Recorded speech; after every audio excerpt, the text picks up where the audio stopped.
بسم اللہ الرحمن الرحیم۔ ایمان کیا ہے؟ عن ابی امامۃ ان رجلا سأل رسول اللہ صلی اللہ علیہ وسلم ما الایمان قال اذا سرتك حسنتك وساءتك سیئتك فانت مؤمن، رواه احمد۔ حضرت ابو امامہ رضی اللہ تعالیٰ عنہ سے روایت ہے کہ ایک شخص نے رسول صلی اللہ علیہ وسلم سے پوچھا کہ ایمان کیا ہے؟ آپ صلی اللہ علیہ وسلم نے فرمایا کہ جب تم اپنے اچھے عمل سے مسرت ہو اور برے کام سے رنج و قلق ہو تو تم مومن ہو۔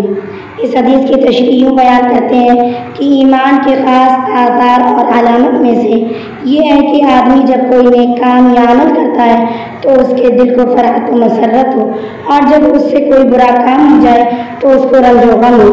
انسان کے ضمیر میں جب تک یہ حس باقی رہے تو سمجھنا چاہیے کہ ایمانی روح زندہ ہے اور یہ احساس اس کا ثمرہ ہے۔